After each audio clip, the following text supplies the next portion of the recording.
Sit down.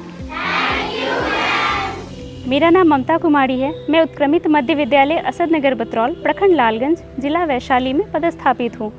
इस विद्यालय में मैं पिछले 10 सालों से कार्यरत हूँ। विज्ञान पढ़ने पढ़ाने में मेरी बहुत रुचि रहती है और इसलिए मैं कक्षा में भी कुछ रोचक करते रहना चाहती हूँ ताकि बच्चों को भी विज्ञान पढ़ने में मज़ा आए। राज्य में प्रोजेक्ट बेस्ड लर्निंग के लॉन्च से पहले भी मैं छोटी छोटी गतिविधियों को कक्षा में करने पर जोर देती थी और मेरी कोशिश रहती थी कि ये गतिविधियाँ कक्षा को मज़ेदार बनाए। लेकिन मैंने ध्यान दिया कि ये छोटी छोटी गतिविधियाँ चार्ट पेपर या 1-2 मॉडल बनवाने तक ही सीमित था। इसमें हमेशा सभी बच्चों की प्रतिभागिता भी सुनिश्चित नहीं हो पाती थी। प्रोजेक्ट बेस्ड लर्निंग या PBL एक ऐसी शिक्षण पद्धति है जिसमें बच्चे किसी एक अध्याय के कॉन्सेप्ट को समझते हुए अपने आसपास से जुड़ी किसी एक समस्या को हल अलग अलग गतिविधियों के माध्यम से करते हैं।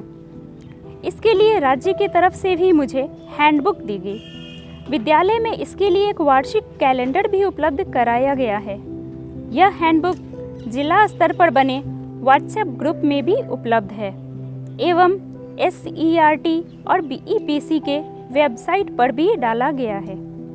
PBL के प्रत्येक कक्षा को पढ़ाने से पहले बहुत तरह की तैयारियां करनी होती है जो काफ़ी आसान हैं। किसी भी पाठ को शुरू करने से पूर्व की तैयारी में मैं सबसे पहले उस पाठ योजना के सारांश वीडियो को देखती हूँ। यह प्रत्येक पाठ के पहले पेज पर बाईं ओर दिया गया है। इसे स्कैन कर देखने से इस पूरे पाठ का अंदाज़ा लग जाता है।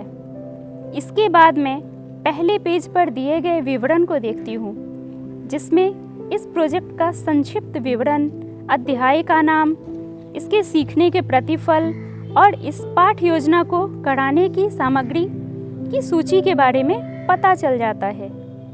विवरण पेज पर शिक्षक शिक्षिकाओं के लिए कुछ दिशा निर्देश दिए गए हैं, उन्हें भी मैं ध्यान से पढ़ती हूँ। मेरी तैयारी के बाद ज़रूरी है कि कक्षा में बच्चे भी पाठ के लिए तैयार हो जाए।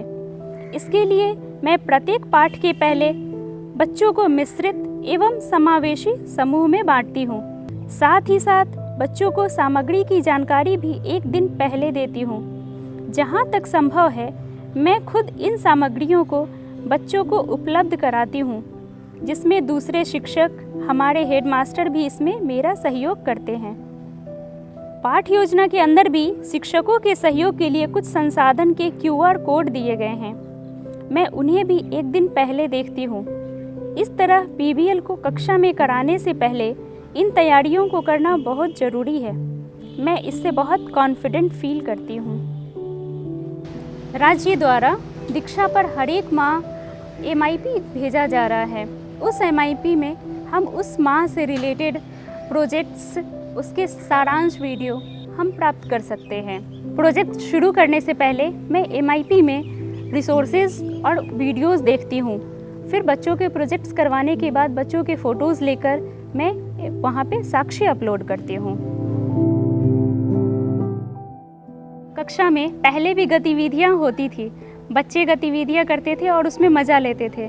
पर पिछले 1 सालों से जब PBL शुरू हुआ, हर पार्ट से रिलेटेड कुछ गतिविधियाँ हो रही हैं, तो बच्चों को कोई भी चैप्टर बोरिंग नहीं लग रहा है। वो हर चैप्टर में बहुत रम के, खुद से सामान जुटाकर और बहुत मज़े से गतिविधियाँ कर रहे हैं। साथ में जो PBL के बुक में जो गतिविधियाँ बताई गई हैं, बच्चे सिर्फ वही नहीं करते, वो कुछ और नया इन्वेंशन कर रहे हैं। यह मेरे लिए बहुत बड़ी बात है और हर बच्चा कुछ ना कुछ नया आविष्कार कर रहा है।